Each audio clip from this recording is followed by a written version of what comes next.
இருக்கிற வேலையெல்லாம் விட்டுட்டு பிரியாணி எடுத்துட்டு வரணும் இவ்வளோ நேரம் வெளியே நின்று கால் வலி வந்தது மிச்சம். எப்போ ஒரு ஆளாக வரட்டும்.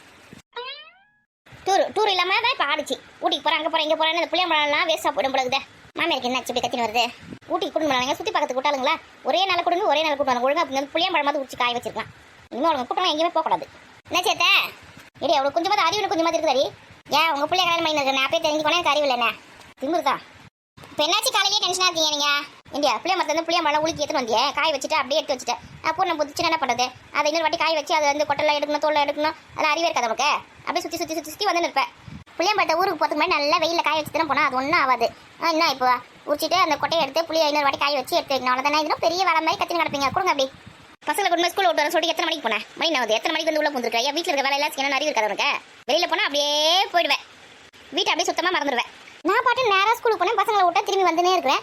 வழியில் 100 பார்த்தேன். இன்னைக்கு வந்து அவங்களுக்கு பண்டிகையில் அதனால பிரியாணி எடுத்து வந்து கொடுக்குறேன்னு சொன்னேன். சரி பேசிட்டு நான் பாட்டு வந்துனே இருக்கேன். நான் போய் யார்கிட்ட பேசுறேன்? போய் வீட்டை மறந்துட்டேன். எனக்கு குறை சொல்லணும், உங்களுக்கு தூக்கமே வராதே. கொடுங்க அப்படி புளியம்பழத்தை. இந்த கோவத்துக்கு ஒன்றும் குறைச்சல் கிடையாது. இன்னும் 4 கூட புளியம்பழம் இருக்குது. போய் இது கொட்டிட்டு வா. உங்கள் அக்கா வீட்டு வாசலுக்காக கொண்டு நம்ம வீட்டில் மரம் இருக்குது, நிழலாக இருக்குது. உங்கள் அக்கா வீட்டு வாசலுக்காக கொண்டாங்க. வெயில் நல்லா சுற்றியில் நடிக்குது பாரு. எப்போ மழை பெய்யும், எப்போ வெயில் காய் தெரியாது. வெயில் இருக்கும்போதே காய் வச்சுட்டாக்குன்னு புளியை செஞ்சு எடுத்து வச்சுக்கலாம். சரி இருக்கிறதுலாம் வாங்கி வாங்க. அந்த மனுஷன் வரட்டும். காலையில் வேலைக்கு போய் பசங்க எதுவுமே ஸ்கூலில் விட்டுட்டு போங்கன்னு சொன்னால் டைம் ஆகுது சொல்லிட்டு விட்டுட்டு போயிட்டாரு. நான் நடந்து அவ்வளோ தூரம் இட்டுன்னு போயிட்டு விட்டுட்டு வரேன். நான் என்ன பேச்சு பேசுறது பார்த்தியா? என்னங்க முன்னு நின்று இருக்கா?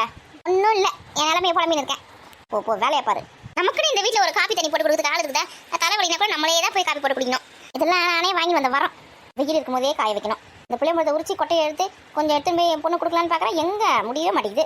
கொஞ்சம் நேரம் படுத்து ரெஸ்ட் எடுக்கலான்னு பார்த்தேன். அவ்வளோ தூரம் போயிட்டு வந்தது, உடம்பெல்லாம் டயர்டாக இருக்குது. ரெஸ்ட் எடுக்கலாம் பார்த்தா புளியம்பழத்தை காயவை, அத்தை காயவை, இத்த காயவைன்னு இதெல்லாம் எங்கே ஊருக்கு எங்கே போய் தொலைதா? ஊட்டிலேருந்து வாங்கிட்டு வந்த அந்த சாக்லேட்டு ஊட்டில் எங்கே வாங்கணும்? இங்கே தான் ரயில்வே ஸ்டேஷன் வாங்கணும். இந்த வரிக்கி அது இதுன்னு கொஞ்சம் இருக்குது. அதெல்லாம் கொடுத்து போய் வசந்தி வீட்டில் போய் கொடுத்துட்டு ஒரு 2 நாள் இருந்துட்டு வாங்க சொல்லி அமுச்சு விட்டுட்டு கொஞ்சம் ரெஸ்ட் எடுத்தால் வேலைக்கு ஆகும். இதை வச்சு நின்று வச்சுக்க பக்கத்தில் தூங்கக்கூடாது, போகக்கூடாது, வரக்கூடாது. இன்னும் 11 மணி பஸ்லாம் போது அமுச்சு விட்றேன். இப்போ கொஞ்சம் நேரம் உட்காரலாம் புளியம்பழம் வாங்கிற வரைக்கும். இந்த 100 என்ன தான் பண்ணுறா? பரிமளா வீட்டுக்கு போய் அங்கேயே செட்டில் ஆகிட்டாலாம். அப்பயே சொன்னேன் பரிமளா கிட்ட ரொம்ப பேச்சு வார்த்தை வச்சுக்காத, அது பாடன்னு பேசினே இருக்கணும். போனமா பிரியாணி கொடுத்தோமா வந்துனே இருன்னு சொன்னேன். எங்கேயாவது மதிக்கிறாள் நம்ம பேச்சு. ஏக்கா ராதிகேக்கா, அம்மா பிரியாணி வந்துச்சு. எங்க வீட்டில் ஒருத்தரும் இல்லையா? வாடி நூறா, எங்கே இருக்கீங்களாக்கா? நான் சமையல் ரூமில் இருக்கீங்கன்னு பார்த்துனக்கேன். இந்தாங்கக்கா பிரியாணி. ஏன்டி உங்ககிட்ட படிச்சு சொல்லிட்டு வந்தேன். தூக்குச்சட்டியில் போட்டு எடுத்துன்னு சொல்லிட்டு இதனால் இந்த கிணத்துல போட்டு தான் எடுத்து வந்திருக்கேன். ஏக்கா எல்லாருக்குமே இந்த தெருவில் இருக்குங்க எல்லாருக்குமே அளவோட இந்த கிணத்துல போட்டு தாங்க தரேன். தூக்குச்சட்டியில் மட்டும் உங்களுக்கு கொடுத்துட்டேன்னு வச்சுக்கோங்க, யாருன்னா பார்த்துட்டாங்கன்னா என்கிட்ட சண்டைக்கு வருவாங்க. தூக்குச்சட்டியில் போட்டாலும் இதே அளவு தான், கிண்ண அளவு தான் போட்டு வச்சிருக்கேன். நான் தூக்குச்சட்டிலையும் என்ன கிண்ணத்தில் எடுத்தாலும் அதே அளவு தான், தூக்குச்சட்டி எடுத்தாலும் அதே அளவு தான். இந்தாங்க வாங்கிக்கங்க. இதெல்லாம் எனக்கே பத்தாது, எங்கேருந்து என் மாமியார் கொடுப்பேன், என் பசங்களுக்கு கொடுப்பேன். ஏக்கா இந்த பண்டிகைக்கு வந்து கொஞ்சம் தான் போட்டேன், அடுத்த பண்டிகை தான் நிறைய போட்டேன். நான் நிறைய தூக்கு ஃபுல்லாக தரேன்னு கூட இதே தான் சொல்லின்னு இருக்கேன். இவங்க வீட்டில் செஞ்சால் மட்டும் பிரியாணி எங்கேருந்து தான் அப்படி வாசனை அடிக்குன்னு தெரியல. இந்த வாசனைக்கு தான் அடிமையாக போயிருக்கோம். நம்ம செஞ்சால் புளி ஒரு மாதிரியே இருக்குது. ஏக்கா ரைத்தாவும் கேசரியும் வந்து என் பையன்கிட்ட கொடுத்து அனுப்புறாக்கா. ஆமாம், இத்தனோட பிரியாணி எடுத்து வந்து கொடுக்குறதுக்கு உனக்கு 3 மணி நேரம் ஆச்சு. இன்னும் ரைத்தாவும் கேசரி சாயங்காலமாக எடுத்து வந்து கொடுப்பீங்களா? என் மொத்தமாக எடுத்துட மாட்டியா? ஏக்கா மீனாக்காக்கும் உனக்கும் எடுத்துகிட்டு வந்தேன் பிரியாணி 2 கையில் 2 கிண்ணம். என்னால் அந்த கேசரியெல்லாம் எடுத்துகிட்டு வரமுல்ல. அப்படியே சொல்லி ஏமாத்தினேரு. போ சீக்கிரம் கொடுத்து அனுப்பு. சரியா உங்ககிட்ட ஒரு விஷயம் கேட்கணும்டி. என்னதுக்கா? ஆமாம், நீங்களாம் செஞ்சால் மட்டும் பிரியாணி மட்டும் எப்படி எவ்வளோ வாசனையாக இருக்கு? நாங்கள் செஞ்ச வந்து புளி சாதம் மாதிரியே இருக்குது. அதுக்கு ஏதாவது தனியாக ஸ்பெஷலாக ஏதாவது மசாலா போடுறீங்களா? இல்லைக்கா பிரியாணி மசாலா வந்து நாங்கள் கடையில் வாங்க மாட்டோம். நாங்களே வீட்லேயே அந்த மசாலாலாம் வறுத்துட்டு அரைச்சி வச்சுருக்கிறேன். அது போட தான் அந்த வாசனை சூப்பராக வாசனை வரும், பிரியாணி வாசனை. கடையில் வாங்கினு வச்சுக்கேன் எங்களுக்கு வந்து அவ்வளோ செட்டாக சொல்லிட்டு நாங்களே வீட்டிலே அரைச்சி வச்சுக்கோம். ஓ அப்படியா? ஏடி அந்த மசாலா எப்படி அரைக்கிறது கொஞ்சம் சொல்லண்டியே? ஏக்கா அதுதான் டைம் ஆகும். நான் இன்னும் பக்கத்து வீட்டுக்கு அக்கா வீட்டுக்கு இன்னும் 20 வீட்டுக்கு வேறு பிரியாணி கொடுக்க வேண்டியது இருக்குது. இங்கே நின்று வச்சுக்கேன் வேலைக்கு ஆகாது. இன்னும் நாளைக்கு நான் பொறுமையாக அதை சொல்கிறேன்னே. நானும் 2 வருஷமாக கேட்டு இருந்தேன் உங்ககிட்ட. இப்படி தான் சொல்லிட்டு நீயும் எனக்கு தான் சொல்கிறேன். நானும் பார்க்குறேன். ஏக்கா நாளைக்கு அன்னைக்குமே 100 நாள் வேலை இருக்கும்னு நினைக்கிறேன். 100 நாள் வேலைக்கு போகும்போது சொல்கிறேன்னே. சரி கொஞ்சம் காப்பி குடிச்சு போறியா? வேணாக்கா டைம் ஆச்சு. இன்னும் எனக்கு 2 பேருக்கு நான் வீட்டுக்கு நான் போய் பிரியாணி கொடுத்துட்டு வரணும். லேட் ஆகினாக்கா வரேங்க்கா. சரி. ஏக்கா கிண்ணம் பத்திரம் பசங்க வருவாங்க கொடுத்து அனுப்புங்கண்ணே. கொடுக்க வேண்டியம்மா. என் வீட்டில் பாத்திரமே இல்லை. இப்போ நீ கொடுக்க பாத்திரத்தை வச்சு நான் வந்து யூஸ் பண்ண போகிறேன். ஒரு பொருள் கொடுத்தா திருப்பி கொடுக்க போகிறது கிடையாது. அதெல்லாம் பண்டிகைக்கு பிரியாணி கொடுத்தா சின்ன தூக்கில் போட்டு அந்த தூக்கு இன்னும் வரல. இருக்குடி அதே சேர்த்து கொடுத்துறேன். மறந்தே போயிட்டேன். 6 மாதம் ஆகுது கொடுத்து. சரி கொடுக்குறேன்னு சொல்லிட்டல, தேவை அதெல்லாம் பேசாத. ஆமாம் கொடுத்த பொருளை கேட்டால் தேவையாவது பேசுகிற மாதிரி தான் இருக்கும். ஆமாம் இப்போ நான் உனக்கு மணி ஆகாது. மசாலா பற்றி சொல்லணும் மட்டும் மணி ஆகிடும். சரி நான் வரேன். பசங்க கிட்ட மறக்காமல் அந்த தூக்கம் அந்த கிண்ணம் கொடுத்து அனுப்புங்க. சிக்கன் பிரியாணி லெக் பீஸ் எவ்வளோ சூப்பராக இருக்குது. பார்க்கும் போதே நாக்குலேருந்து எச்சு ஊறுது. இது நூடு இருக்குது. இது எனக்கே பத்தாது. இல்லைன்னு எங்கள் மாமியாருக்கு பசங்களுக்கு எல்லாருக்கும் எங்கேருந்து கொடுக்குறது நானே. சரி இப்போ நம்ம சாப்பிடலாம். நைட்டுக்கு அவருக்கு ஃபோன் பண்ணி வேணா சொல்லலாம் எல்லாருக்கும் பிரியாணி. ஆமா, சாப்பிட்டா ஒருத்தர திருப்தியா சாப்பிடணும், அதை நம்மளே சாப்பிட்டுக்கலாம். இந்த பொறுப்பு தான் நல்ல ருசி சாப்பிட பிறந்தது, மாமியார் கிளவி வர்றதுக்குள்ள சாப்பிட்டு முடிக்கணும். யாரோ வந்த மாதிரி இருந்தது, யாரையும் காணோம். பிரியாணி வாசனை அடிக்குது. கோமதி வீட்டில் செய்கிறாங்க போல இருக்கு. நல்ல வாசனையா இருக்கு. நம்ம வீட்டில் இருக்கவங்கன்னா இந்த மாதிரி வாசனையா பிரியாணி ஒரு நாள் செஞ்சு கொடுத்துருக்காங்க நம்மளுக்கு. ஏதோ அவங்க அக்காவோட பக்கத்தில் இருக்கிறதுனால கொஞ்சம் நம்ம பொழப்பு நல்லபடியாக போயின்னு இருக்கு. அவங்க செய்யறதுல கொஞ்சம் கொஞ்சம் நம்மளுக்கு கொடுக்குறாங்க, சாப்பிட்டு இருக்கிறோம். இவ செய்யற சாப்பிட்டு மனசு உயிர் வாழ முடியுமா? புளியாம்பழத்தை எதுவுமே காய வைக்க சொன்னா இங்கேயே வச்சுட்டு எங்கே போயிருக்கா? இவ்வளோலாம் வச்சுக்கினேன், ஒன்றும் முடியல. எங்கே போய் கதை பேசினிருக்கான்னு தெரியலையா? வீடு அடங்கி வேலை செய்யணும்னா அவ்வளோ கஷ்டம் அவளுக்கு. காலையில் பசங்க திரும்ப ஸ்கூலில் விட்டு 2 மணி நேரம் கழிச்சு வந்தா இப்போ எங்கே போயிருக்கான்னு தெரியல. புளியாம்பழத்தை காய வச்சுன்னா இங்கேயே வச்சுட்டு ஓடி இருக்கா. வரட்டும். வெயில் அடிக்குது, மழை வருது. எப்போ வெயில் காயுது, எப்போ மழை வருதுன்னு தெரிய மாட்டேங்குது. வெயில் காயும் போதே புளியாம்பழத்தை காய வைனா ஓடுதல் எங்கே போயிருது. எல்லாம் அவன் கொடுக்குற தைரியம் தான் வாடி நிற்கிறா. தூக்கி தள்ள வச்சு நாடுவானே பொண்டாட்டின்னா. பொண்டாட்டி இருந்தால் போதும், வேற யாரும் தேவையாது நமக்கு. இங்கே தான் சுத்தமாக இருக்குது. நல்லா பெருக்கி எப்படி வச்சிருக்கா பார். இங்கேயே கொட்டி காய வச்சிடலாம். இன்னும் ஒரு 4 கூட இருக்கும், எடுத்துகிட்டு வந்து ஃபுல்லாக காய வச்சிடலாம். இந்த மாடு எங்கே போய் தொலைஞ்சுன்னு தெரியல. இந்த ராதிகா இருக்கிறா பாரு, சும்மாவே இருக்க மாட்டேன். வெங்காயத்தை காய வைக்கலாம்னு எடுத்துகிட்டு வந்தால் புளியா மட்டும் என் வாசல் கொட்டிட்டு போயிருக்கா பாரு. ஏன் அவள் வீட்டு வாசல் காலியாக தானே இருக்குது, அங்கே காய வைக்க வேண்டியது தானே. இந்த வெங்காயத்தை எதுவுமே எங்கே காய வைப்பேன்? ஒரு நம்பி அவள் வீட்டு வாசலில் காய வைக்க முடியாது, பாதி அழிச்சு வச்சுப்பேன். ஏடே ராதிகா, இங்கே வாடி. ராதிகா, எங்கன்னா நிம்மதியாக பிரியாணி தின்ன விடுதுங்களா? இப்போதான் ராதிகா ஏலம் போட்டு கிடக்குதுங்க. என் ராதிகாவை பார்த்ததே இல்லையா? ஏடே வரையா இல்லையாப்பா? எதுக்கு இப்போ ராதிகா ஏலம் போட்டுன்னு இருக்கேன்? ஏண்டே உன் வீட்டு வாசலில் தான் அவ்வளோ இடம் இருக்குல்ல, அங்கே புளியாம்பழத்தை காய வைக்க வேண்டியதுன்னா இங்கே எதுக்கு போட்டு வச்சுக்கிறேன்? நான் இப்போ இந்த வெங்காயத்தை எங்கே காய வைக்கிறது? ஐயோ, இந்த கிளவி இருக்கு பற்றி எங்கன்னா சும்மா இருக்குதா? இப்போ என்ன உனக்கு பிரச்சனை? ஏண்டி வெங்காயம் இவ்வளோ கூட வாங்கி வச்சுக்கண்டி, காய வச்சு எடுத்து வச்சா தானே நல்லா இருக்கும். அப்படியே வச்சுன்னா பூனை பூத்து போய்டும், அழிவு போயிடும். நான் நல்ல வெயில காய போட்டு எடுத்து வைக்கணும். நான் எனக்கு இடம் வேணும். ஏன் நீ நிற்கிற இடம்லாம் காலியாக தானே இருக்குது, அங்கே போட்டு காய வையே. நம்ம இடமே இல்லாத மாதிரி பேசுகிறேன். ஏன்னா நடக்கிற வழி இது, வெளியில் போகிறதுக்கு வரதுக்கு தான் இருக்கிறதுக்கு இதே இதான் இடம். பசங்க வர வீட்டில் இருக்குங்க, போயிட்டு வந்து இருக்காங்க. வெளியில் காய வச்சுட்டு எப்படி நடக்கிறது? இப்போ யார் எங்கே வெளியில் போகிறீங்க? வீட்டுக்குள்ள தானே வேலை இருக்குது, வெளியில் வேலை இருக்குது. சாயங்காலம் தானே வெளியில் போவீங்க, அதுக்குள்ளே வெங்காயம் காஞ்சிடாதா? அப்போ எடுத்து வச்சுட்டு போங்க. ஏன்னா புளியாம்பழத்தை தள்ளி காய் வை. மீன் கதெல்லாம் பேசியிருக்காத. உன் பக்கத்தில் வீடு வந்தது ரொம்ப தப்பாக தான் போச்சு. ரொம்ப ஓவராக தான் பண்ணுறேன் நீ. தள்ளி காய் வை. முதல்ல வீட்டை ரெடி பண்ணி நாங்கள் போய் சேரணும். ரொம்ப ஓவராக தான் பண்ணுது இது. போதுமா? போதும். இப்போ காய வச்சுக்கோ வெங்காயத்தை. இன்னும் 4 கூட புளியாம்பழம் இருக்குது. எத்தனை வந்து எங்கே காய வைக்க போதோ தெரியல. எங்கன்னா காய வச்சுக்கோ. எனக்கு வெங்காயம் காய வைக்கிறது கொஞ்சம் இடம் இருந்தால் போதும். அப்படி நல்ல பொம்பளை மாதிரியே பேசும். விஷம். எங்கன்னா பிரியாணி நிம்மதியாக தூங்கினா விடுதுங்களா? அவளே ஆறி போய் எடுத்துட்டு வந்தா இன்னும் ஜில்லுன்னு ஆகி போயிருக்கும். சுட எடுத்துனா தான் நல்லா ருசியாக இருக்கும். வெங்காயத்தை ஒரு நாள் காய வச்சாலே போதும், நல்லா பட்டாட்டம் இருக்குது. எடுத்துச்சுன்னா 1 மாதத்துக்கு வரும். என்னம்மா புளியாம்பழத்தில் அப்படியே தள்ளி வச்சிருக்கேன்? அத்தை, அது வந்து வெங்காயம் வந்து 4 கிலோ 100 ரூபான்னு வாங்கினேன். கொஞ்சம் லைட்டாக ஈரமாக இருக்குது, அதை காய வைக்கலாம்னு சொல்லிட்டு வந்து பார்த்தேன். புளியாம்பழம் காய வச்சுருந்தாங்க வாசலில். அதை ராதிகா கூப்பிட்டு கொஞ்சம் தள்ளி அப்படியே காய வை அப்படின்னு சொன்னேன். அதை தள்ளி காய வச்சுட்டு போயிருக்கா. சரிம்மா. இந்த புளியாம்பழத்தை நாங்கள் காய வைக்கிறது எங்கன்னா இடம் இருக்கா? எனக்கு கொஞ்சம் இடம் இருந்தால் போதும். 4 கிலோ வெங்காயம் தானே, இப்படி ஓரமாக போய் காய வச்சுக்கலாம். ஓரமாக நீங்கள் இருக்க இடத்துல கொட்டுங்க. சரி, இங்கே கொட்டுட்டுமா? கொட்டுங்க. ஏன் நீங்கள் இந்த வேலை செஞ்சுருக்கீங்க? ராதிகா சைடு நீங்கள் போய் ரெஸ்ட் எடுங்க. வயசான காலத்தில் எதுக்கு நீங்கள் இந்த வேலை செய்கிறீங்கன்னு தெரியல. அவள் என்ன பண்ணுறாவா? அந்த மாடுக்கு ஊர் சுற்றி வரதுக்கு நேரம் பத்தல, என்ன பண்ணுறதுன்னு தெரியல. கூப்பிடுங்க, அவளை வேலை செய்ய சொல்லுங்க. நீங்கள் போய் உட்காந்து ரெஸ்ட் எடுங்க. எங்கேருந்து ரெஸ்ட் எடுக்கிறது? நானும் அதை எடுத்து செய்யணும்னு வச்சுக்கேன். அந்த புளியாம்பழம் ஃபுல்லாக பூனை பூத்து போயிடும். வெயில் இருக்கும்போதே காய வச்சு உடச்சி எடுத்து வச்சிங்கன்னா தான் புளி இந்த வருஷத்துக்கு. பொண்ணு வீட்டுக்கு வர கொஞ்சம் எடுத்துமே கொடுக்கணும். 2 நாள் கழிச்சு போகலான்னு இருக்கு. அதுக்குள்ளே நான் புளியாம்பழத்தை புளியாக ரெடி பண்ணால் தான் எடுத்துமே கொடுக்க முடியும். ஓஹோ, அதுக்கு தான் காலையிலேருந்து நானும் வேலை செஞ்சுன்னு இருக்கேன். கூட மழை ஊற்றி வேலை செய்யலாம்னு இல்லாமல் எங்கே போனால் தெரியல. வீட்டுக்குள்ளே தான் போனா பார்க்கல நீங்கள்? பார்க்கல, வீட்டுல இருக்கா? ஆமாம், வீட்டுக்குள்ளே தான் ஒன்றா வேலை செய்யணும்னா கஷ்டமா அவளுக்கு.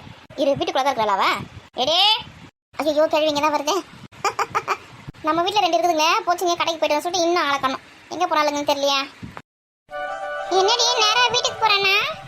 வண்டி அந்த பக்கம் ஓரமாக விட்டுட்டு வரத்துக்கு போயிருக்காண்டி. ஏன் இங்கே இருக்க இடத்துல வண்டி விட்டாவத? ரொம்ப ஓவராக தான் சீன் போடுறான். சும்மா இருடி. என்ன ரொம்ப நேரம் வெயிட் பண்ணுறீங்களா? இல்லை, ஒரு 1 மணி நேரமாக தான் வெயிட் பண்ணுறோம். என்னது 1 மணி நேரமாக வெயிட் பண்ணுறீங்களா? அவள் சும்மா சொல்கிறா, 10 நிமிஷமாக தான் வெயிட் பண்ணுறோம். இந்த ஐஸ்கிரீம் தான். என்னது இது? ஒன்றே ஒன்று வாங்கியிருக்கீங்க? ஆமாம், நீ மட்டும் தானே ஐஸ்கிரீம் கேட்டு, அதனால தான் உனக்கு மட்டும் வாங்கியிருக்கேன். அப்போ மகாக்கு? எனக்குலாம் ஒன்றும் ஐஸ்கிரீம்லாம் வேணாம், நீ வாங்கி சாப்பிடு. ரொம்ப நல்லதாக போச்சு. கொடுங்க அப்படி. தேங்க்யூ. ஏண்டி அந்த பக்கம் போய் சாப்பிடாண்டி. என்ன ஏண்டி அந்த பக்கம் போய் சொல்கிறேன்? நான் இங்கே சாப்பிட்றேன்டி. ஐயோ, சொன்னா எங்கன்னா புரிஞ்சிக்கிறாளா? ஓ, நான் ஐஸ்கிரீம் சாப்பிட்றது நீ பார்க்கறதுனால எனக்கு வயிறு வலி வரும்னு சொல்கிறியா? ஆமாம். மணி, நீ வேணா அந்த பைக்கில் உட்காந்து சாப்பிடு போ. நீங்கள் தான் ரொம்ப நேரம் நின்று கால் வலிக்கு போகுது. என் மேலே எவ்வளோ அக்கறை பற்றியா? ஆமாம், எனக்கு அக்கறை இல்லாமல் வேறு யாருக்கு அக்கறை இருக்கும்? போ பைக்கில் உட்காந்து சாப்பிடு. ஓ, பாசத்தில் எங்கள் அக்காவே மிஞ்சிட்டீங்க. சரி, சட்டை போட்டுன்னு பேசிட்டு சீக்கிரம் கிளம்புங்க. எங்கள் ஊரில் யாரா பார்த்தாங்க வச்சுங்கன்னா தப்பாக நினச்சிப்பாங்க. சும்மா இருடி. இந்த எருமை மாடு என்னை கடைக்கு கூட்டின்னு போகிறேன், கிளிப்பு வாங்கி தரேன், மணி வாங்கி தரேன் சொல்லிட்டு இங்கே கூட்டு வந்து நிப்பாட்டி வச்சிருக்கிறேன். அதுக்கு அவன் சும்மா காண்டில் இருக்கேன் நான். சரி, ஐஸ்கிரீம் வாங்கி கொடுத்துருக்கீங்களேன்றதுனால இப்போ கும்பன்னு இருக்கேன். சீக்கிரம் 5 நிமிஷம் தான் டைம், அதுக்குள்ளே பேசிட்டு கிளம்புற வழியை பாருங்க. என்னது 5 நிமிஷம் தான் டைமா? ஆமா இது எங்க ஊர் இது நீங்க வீட்ல வந்து பேசுனீங்கன்னா கூட எந்த பிரச்சனை கிடையாது. எங்க அம்மாலாம் இருப்பாங்க, பாட்டிக்கா இருப்பாங்க. இங்க வந்து ரோட்ல நின்று பேசினா வச்சுக்க தப்பா நினைப்பாங்க. சீக்கிரம் பேசிட்டு கிளம்புங்க. சரிங்க மேடம், நீங்கள் போய் ஐஸ்கிரீம் சாப்பிட்றீங்களா உட்காந்து? சரி. ஏடி சொல்ல வந்த மேடம் சொல்லிட்டு சீக்கிரம் கிளம்பலாண்டி வீட்டுக்கு. சரி போடி போடி. இவ பேசி பேசியே டைமை ஓட்டிடுறா. இவங்க 2 பேருக்கு நம்ம என்ன வேலை பார்த்துன்னு இருக்கோம் தெரியலையே. சரி என்ன அப்படின்னா போட்டோம், நமக்கு தேவை ஐஸ்கிரீம் கிடைச்சிருச்சு. ஏய் நில்லு, எங்கே போகிற? உங்ககிட்ட தான் பேசுறதுக்கு தான் வந்தேன், நீ பாட்டுன்னு போயினே இருக்க. சொல்லு. நீங்கள் எல்லாரும் மட்டும் ஜாலியாக ஊட்டி போய் சுற்றி பார்த்துட்டு வந்தீங்க. ஒரு வார்த்தை கூட சொல்லவே இல்லை. அது வந்து எங்கள் அம்மாவோட ஃப்ரெண்ட்ஸ் எல்லாரும் சேர்ந்து போகலாம் சொல்லிட்டு முடிவு பண்ணி உடனே கிளம்பிட்டாங்க. அதனால தான் உங்களுக்குலாம் சொல்ல முடியல. எப்படியும் 3 மாதத்துக்கு முன்னாடி ட்ரெயினில் புக் பண்ணியிருப்பீங்க. ட்ரெயினில் தானே போனீங்க, அப்போ தெரிஞ்சிருக்கலாம், சொல்லியிருக்கலாம்ல. சொல்லக்கூடாது மனசில் எண்ணம். சே அப்படிலாம் ஒன்றும் இல்லை. சரி அதெல்லாம் இருக்கட்டும். மாமாக்கு ஊட்டிலேருந்து என்ன வேணும்? இந்த மாமாவா? அது யாரு? அடிப்பாவி, யாருன்னு கேட்குறேன்? நான் தாண்டி மாமா. நீ மாமாவா? ஓ நான் மாமா இல்லாமல் வேற யாரு? எங்கள் அப்பா தான் உனக்கு மாமாவா? அப்பா எங்கள் அப்பா வந்து உனக்கு மாமானா நானும் உனக்கு மாமா தான். ஐயோ லூசு மாதிரி பேசுகிறானே. இது 3வது வருஷம் காலேஜ் எனக்கு முடிஞ்சிடுச்சு. இதோட காலேஜ் பக்கம் வரமாட்டேன். ஆமாம், உனக்கும் அது 3வது வருஷம் தானே. நீ மட்டும் என்ன காலேஜுக்கு போக போறியா என்ன? இல்லை ரிசல்ட் வந்தவொடனே வேலை தேடி கிளம்ப வேண்டியதான். நானும் இப்போ எனக்கு தெரிஞ்சவங்ககிட்ட ஃப்ரெண்டுக்கிட்டலாம் சொல்லி வச்சுருக்கேன் வேலைக்கு. ரிசல்ட் வந்தவொடனே நானும் இப்போ வேலைக்கு போய் தானே ஆகணும். உனக்கு என்னப்பா, நீ வேலைக்கு போனாலும் கவலையில் போகலனாலும் கவலை கிடையாது. உங்களுக்கு விவசாயம் வேலை இருக்குது, நீ அதை பார்த்துக்குவ. நாங்கள் வந்து வேலைக்கு போயிட்டு நகை நட்டில் சம்பாதிச்சு கல்யாணம் பண்ணிக்கணும். அதுக்காக நான் வேலைக்கு போய் தான் ஆகணும். ஓ நீ நகைலாம் வாங்கிறதுக்காக தான் வேலைக்கு போறியா? அப்படின்னா நீ வேலைக்கே போக தேவையில்ல. ஓ நீங்கள் பெரிய கோடீஸ்வரங்க, நகை போடாமே உன்னை கல்யாணம் பண்ணிப்பீங்களா? ஆமாம். எங்கள் அம்மா அதுக்கெல்லாம் ஒத்துக்க மாட்டாங்க. நகைலாம் போட்டு தான் கல்யாணம் பண்ணி கொடுக்கணும்னு என்னை வேலைக்கு போக சொல்லுவாங்க. அதுக்காக தானே கஷ்டப்பட்டு படிக்க வச்சுருக்காங்க, வீட்டில் உட்காந்துனுக்கிறதுக்கா. சரி எனக்கு தெரிஞ்ச இடத்துல சொல்லி வைக்கிறேன் உனக்கு வேலைக்கு. வேலை சீக்கிரமாக கிடைச்சா கொஞ்சம் நல்லாயிருக்கும். சரி அது வீடு ரிசல்ட் வந்தோன்னே பார்த்துக்கலாம். நம்ம வேணா நாளைக்கு சினிமாக்கு போகலாமா? என்னது சினிமாவா? ஐயோ இங்கே கடைக்கு போயிட்டு வரேன் பக்கத்து தெருவில் அப்படின்னு சொன்னதுக்கே எங்கள் அம்மா விடவே இல்லை. போயிட்டு உடனே வரேன்னு சொன்னாங்க. இப்போயே லேட் ஆகி போச்சு. அதுக்கே எங்கள் அம்மா என்ன கற்று போகிறாங்க தெரியல. ஏதோ சினிமாவுக்கு வரையா. எதுக்கு இப்படி பயப்படுற? அத்தை கிட்ட நான் சொல்லிக்கிறேன். எப்படி சொல்லுவேன்? நாங்கள் வந்து உங்கள் பொண்ணை கூட்டணுன்னு சினிமாவுக்கு போகிறோம் அப்படின்னு நீ சொன்னோன்னே எங்கள் அம்மா அப்போ போயிட்டு வாப்பா அப்படின்னு சொல்லுவாங்களா? ஏன் அத்தை அனுப்ப மாட்டாங்களா? அவ்வளோதான், பிச்சு எடுத்துருவாங்க என்ன. நம்ம காலேஜ் படிக்கும் போதே கட் அடிச்சுட்டு சினிமாக்கெலாம் போயிருக்கலாம். நீ பேசவே மாட்டியா அப்போல்லாம்? இப்போயாவது கொஞ்சமாவது முகம் கொடுத்து பேசுகிற. இதுக்கு முன்னாடி கிட்ட வந்தாலே உருன்னுவேன். கிடைச்ச வாய்ப்பெல்லாம் விட்டுட்டு இப்போ வந்து கெஞ்ச வேண்டியதாக இருக்குது. சரி டைம் ஆச்சு, நாங்கள் கிளம்புறேன். ஆமாம் டைம் ஆச்சு, வா போலாம்.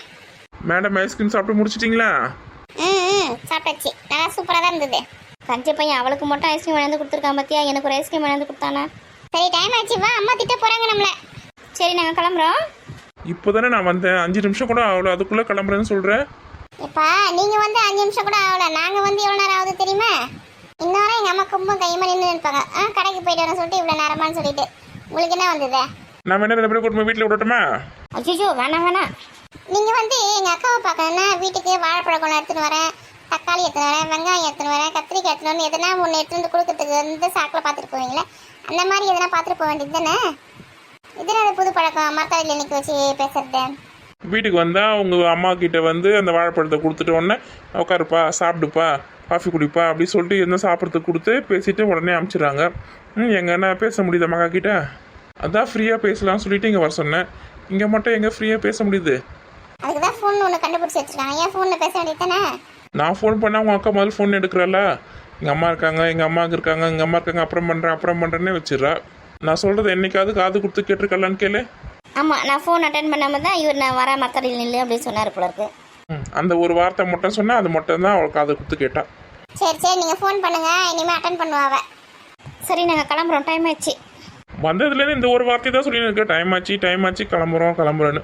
இதை தவிர வேறு ஏதாவது பேசுறியா நீ? சொல்லு, வீட்டில் சொல்லி இவங்க 2 பேருக்கு கல்யாணம் பண்ணி துரத்தி விடணும் வீட்டை விட்டு.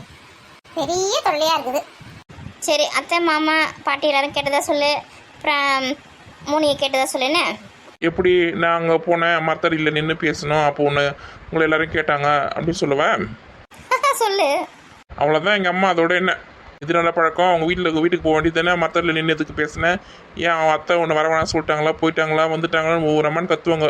தேவையில்லாத குடும்ப பிரச்சனை தான் வரும். காதல்னா 1000 பிரச்சனை சந்திச்சு தான் ஆகணும். ஈஸியாக கை கூட்டிடுமா என்ன? சரி டைம் ஆச்சு, வா போலாம். இப்படியே நின்று பார்த்துன்னு இருப்பீங்க. கிளிப்பு வாங்கி தரேன், பொட்டு வாங்கி தரேன், என்ன ஒன்றும் இல்லை. இதை சித்தி வேற மருதாணிக்கு ஒன்று வேணா சொன்னாங்க. அதுவும் வாங்கலை. இப்போயே டைம் ஆச்சு, எங்கே கடைக்கு போகிறது? இப்ப அம்மா கிட்ட என்ன சொல்லி சமாளிக்கிறதுன்னு தெரியல. வாடி போலாம். Okay bye. மக்கா நில்லு மக்கா. இன்னொரு நாளைக்கு பார்க்கலாம். பாய். வா வா, திரும்பி பார்க்காத, வா வா. எரும மாடு. நில்லு நில்லுன்னு சொல்கிறேன், எங்களாம் நிற்கிறாங்களா பத்தியா? வேகமா ஆண்டு வா. பாய். ஓகே பாய் பாய். நம்ம பாட்டு நம்ம உண்டு நம்ம வேலை உண்டுன்னு இருந்தோம். லவ் கிவ்னு வந்து பாடா படுத்துது. அவள் பாட்டுன்னு வந்தால் கண்ணை மினுக்கு மினுக்கு மினுக்கு மினுக்குனா கிளம்பிட்டா. இப்போ நான் தானே கஷ்டப்பட்டு நிற்கிறேன். இதோடு என்னைக்கு பார்க்க முடியுமோ தெரியலையே. கோயில் திருவிழா ஏதாவது இருந்தால் கூட பரவாயில்ல. எப்போ திருவிழா வைக்க போகிறாங்க தெரியல இந்த ஊரில் வர. அத்தைக்கு ஃபோன் பண்ணி கேட்கலாம்.